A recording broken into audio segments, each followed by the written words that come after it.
Welcome back, ladies and gentlemen, to the Halloween, October 31st, 2020 edition of Pro Wrestling Throwdown. Luke, the Big Dog Williams, I'm Caleb Black, our in-studio producer, the Mighty Max Fury, and it is time to recap this week in wrestling. All the way from Monday Night Raw to Friday Night SmackDown, AEW, NXT, Impact, Ring of Honor, all in between. Let's start with Monday Night Raw. Not a bad Monday Night Raw. No, fantastic show to follow the Hell in a Cell. pretty decent Hell in a Cell pay-per-view. The takeaway for me was Finn Balor was the Fiend staring down Orton to close the show. I think still that the Fiend and Alexa Bliss are the most watchable parts of Monday Night Raw. It's my favorite thing going on right now. Also, you had the several different Survivor Series qualifying matches that took place. AJ Styles,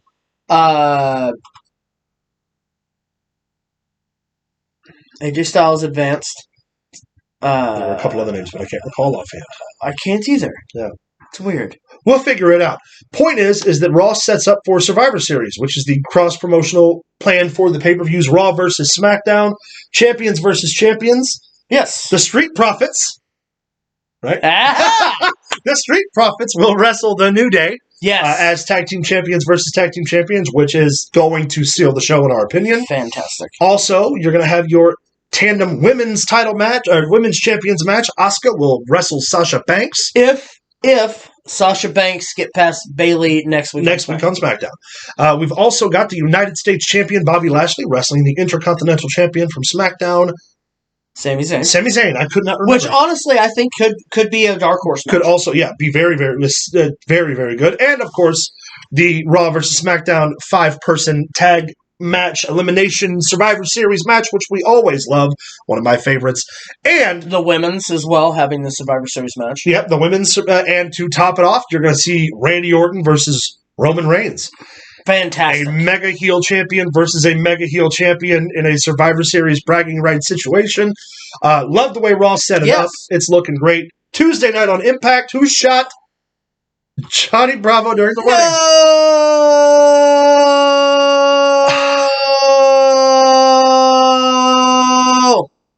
Nailed it. So, I've been waiting for a couple videos for us to talk about this. I know who shot Bravo. Who? And I'm going to go out on a limb here because I've called several things this year. I have an idea too, but I believe the way to write it off the way it should be, you look at the fact that all of the members of everything that had taken place was from the Wrestle House. They're going to save it until Kylie Rae comes back. Kylie Rae's the one who shot Bravo. Ooh, I don't hate that at all. It's going to give the option that the reason she wasn't there is because she had planned it. Okay. The reason she shot Bravo was because she's in love with Rosemary. Okay. And I think that's where they're going to go with it. That saves face for the fact she wasn't at the pay-per-view. I don't hate that. It also gives enough time to play that angle for a while until she's ready to come back. I'm going out on a limb saying Kylie Rae's who shot John. You know who I think it was? Who's that? I think it was Crazy Steve. I think he was aiming for Rosemary. Stop it. I do. I believe that's the story. Just stop it. He was going to get his revenge on Rosemary for them not being together anymore, and that instead he accidentally got Johnny Bravo because he can't see. That's my story. Going to make a comment. Also, if you missed it, Ethan Page smacked the shit out of Luke Gallows. Slap choke. So good, and I love Luke. Hashtag slap. I love Luke. I love the Big LG sell. Oh my god, the look on his face was priceless. But he takes it. Oh, just so funny, so good. He slapped the shit out of LG too, man. We got to see Rich Swann address being the new Impact World Champion. Yes. Impact wasn't a bad show. If you're sleeping on Impact, it's time to wake up. Yep. I'm telling you right now, it's a great show. AEW, we are furthering along in the number one contenders tournament. And a surprise that the finals of the tournament is Omega and Omega. It's, you called it. You called it the last time they did this when they set up the tournament. Every time they have a tournament. It's a storyline. And I don't like that. Neither do I. I agree. Cody Rhodes successfully defends the TNT title against Orange Cassidy. That's a joke. MJF and Jericho have set up a match between the two of them at Full Gear. If MJF can win, he can join the Inner Circle. Here's what I think is going to happen. I think MJF is going to win. I believe the Inner Circle is going to turn on Jericho. I believe MJF is going to be the new leader.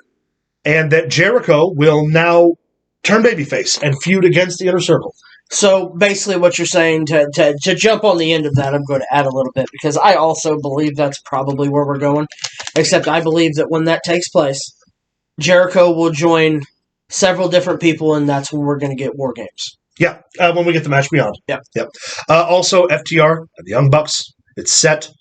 It's set. It's going to happen full gear. My match that I'm looking forward to, Eddie Kingston and Jon Moxley for the AEW title. Take my money, please, and thank you. Eddie Kingston can cut a promo on anything. On anything. He could literally cut a promo on Cactus. Oh, yeah. The NWA saw a shakeup where, Pope D'Angelo De Niro, formerly... Hashtag the Pope. Formerly Elijah Burke, yes, is now the NWA Television Champion. Yes. And it was actually a rather big... Yeah. I don't want to say swerve, but no one's seen it coming. Yeah. We also didn't talk about James Storm returning at Bound for Glory for that gauntlet. Yes, although we don't know if he's so good. We don't know if he signed or if that was a one-off. I don't care. He was there. Cool. Also, this past week they announced the bracket for the Championship Wrestling from Hollywood, with a lot of notable names. Rowan's going to be a part of it. Eric Redbeard is in. Yeah. Several different people were in. It's going to be a big deal. It's shaping up. If you don't watch Championship Wrestling from Hollywood, again, it's another kind of like a Ring of Honor broadcast on your local stations. It's more of a USWA kind of like an old feel to it. It's a fun little show. We watch it all the time during the videos. Actually, I normally got it on the background. Right now, we got a Dynamite plan. Yeah, we do. Getting to NXT, that's Halloween Havoc. We're actually going to do a separate video where we talk about that, so we're going to skip that for now. Let's talk a little bit about Ring of Honor. As I predicted, it was going to be Jonathan Gresham and Jay Lethal for the finals for the Ring of Honor Pure title as tag team champions. That's not the case, though. Jay Lethal lost to Tracy Williams, so now the finals lead. So what you're saying is I got that wrong too. What? Yeah, that's not where I was going with it. But I'm glad you caught that. No, what I was going with was it seems like maybe the plan originally was to have them split, and because they're such a good tag team, they're not going to. It could have been. However, if you've not been following the Ring of Honor tournament, it's been a lot of great watching. We also saw Ethan Page make his Ring of Honor debut in a six-man tag match with the... Ethan Page, EC3. Yeah. In a six-man tag match with the Briscoes against another faction of guys from Ring of Honor. I wrote it down, but I can't remember their names. But it was cool to watch. I love EC3, and I love that he's doing the tandem thing because I'm all about that. I'm all about that working relationship, baby, because that eventually will lead to FTR in the North. I'm like, happy man. Oh, FTR in the North, do it. I'm okay with that. I'm so okay with this. Please, SmackDown. Was SmackDown? Aaliyah kissed Buddy Murphy, and the internet exploded. Yeah. Doing that whole trope again. Here's the biggest thing. The biggest takeaway from SmackDown was the main event for the captain of the Survivor Series team. Yeah. Jey Uso versus Daniel Bryan. Now, at the beginning of the show, Roman Reigns comes to the ring, tells Jey Uso he wants him in the ring to acknowledge that he's the tribal chief. That he now runs under Reigns. Right, because they lost, therefore they now they're in servitude to the tribal chief. He comes out, Jey Uso does, angry. It's like, you didn't beat me. The only you did the one thing that took the one person that would make me, that I would quit over. Yeah. And that's how you beat me. This, that, and the other. Of course, he's like, and I hate you, and starts crying. And Reigns is like, I love you regardless. Yeah. But it guarantees him by the end of the night, you'll see things my way. Yeah. And then cut to the main event. Daniel Bryan versus Jey Uso. Daniel Bryan cuts a promo that says, the Jey Uso that I'm going to wrestle night was the Jey Uso that Roman Reigns can't beat. And this, that, and the other really puts Uso over. Uso beats Daniel Bryan with a splash from the top rope. Roman Reigns comes out. Jey Uso turns on Daniel Bryan, starts putting the fucking hammer to Daniel Bryan, looks up at Roman and goes, I understand now. I understand where you're coming from. Yeah. And Roman, in classic heel mode, goes, make him understand. Ooh. Yeah. And then he just goes to, splashes Daniel Bryan from the ring through the announce table while Roman Reigns just does the slow badass and turns around and walks away. But Uso going, I understand now. I understand where you're coming from. Well, this fantastic. will set up well because it didn't take as long as we thought it would. Though. No, we thought there was going to be some resistance. Yeah. But I do like the fact Jey Uso being team captain also means that we can see effectively how the Roman Uso thing isn't going to stop because obviously it's going to come into play in Survivor Series now with Roman having to wrestle Randy and with Uso being a team captain. We can always come back and be like, if SmackDown wins and Uso gets that victory and then Roman beats Randy. He appeased Roman Reigns. Right. If Roman beats Randy, Roman can come back and be like, I told you, this is us. This is our thing under my leadership, under my blah, blah, blah, blah. And of course, eventually curtailing it to what we expect. I still can't get over that. I understand now. It's fantastic. That is the only way that Roman Reigns can beat Randy Orton. Is with the help of Jey Uso. Yeah. I'm down with that. In the ring, one-on-one, that man is unstoppable. How would you beat Randy Orton? With a stick. While from a distance. And then I was run like hell. Right, get back up. I'm looking, honestly, wrestling this week, we always kind of talk about how it dips. How it dips. Wrestling this week was consistently good. Yeah, it really obviously still some problems, especially on Monday Night Raw. With Retribution, it's just killing it for me. Impact could afford to be just a tad more serious. AEW could get its shit together at any point. The one thing about Raw overall that I really enjoyed was that last segment where Orton is invited on the Bliss segment, and he's like, I get what you're doing. Like, I know where this is going. Yeah. And he gets in the ring, and he asks her, he's like, is this a trap? And she's like, no, Trap? Yeah. Yeah, we're just going to talk. And then he hightails it when The Fiend. McIntyre comes oh, out. that's right, yeah, McIntyre. And he's walking, and then the lights go out, and the Fiend's standing behind Orton, and you see that look in Orton's face where he's like, well, here's the deal. Yeah. I can go and I can whip Drew McIntyre's ass. Or I can turn around to this holy shit. Right. I choose McIntyre. Which is great. It's also that good slow build that the title needs. Yeah. Well, so it works on a lot of folds. Remember, Randy Orton beat Bray Wyatt for the world title at WrestleMania.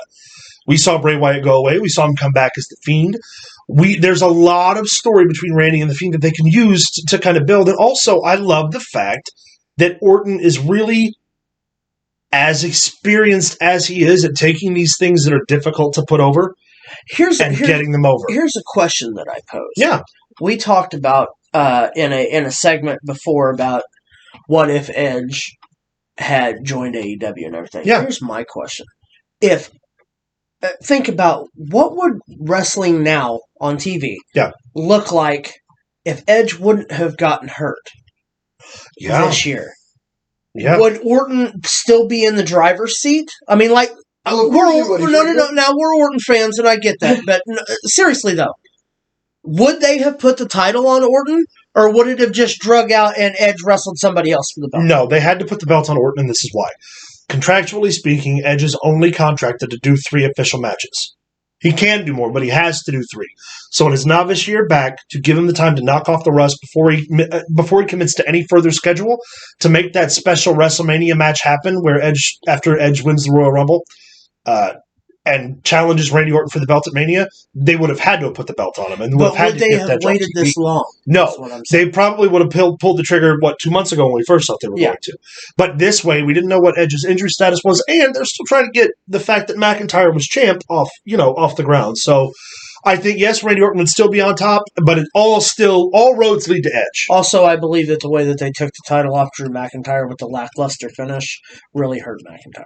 I think because that we're going to go coming out and being like, no disrespect to Randy, he was the better man. I think that's what hurt him. My only point to that is, I know we're running short on time. Yeah. The only point to that is you took the title from him, and then immediately Orton's going into the program with Roman, and then probably right into the program with The Fiend.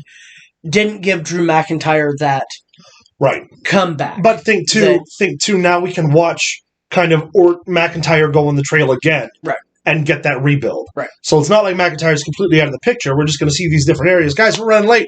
Find us on Facebook at facebook.com/Pro Wrestling Throwdown. Like, subscribe, leave us a comment down below. What did you think about this week in wrestling? Find us on Twitter at Pro Wrestling TD and send us tweet us at ProWrestlingThrowdown@gmail.com. Stay tuned where we talk about Halloween Havoc because it's Halloween, baby.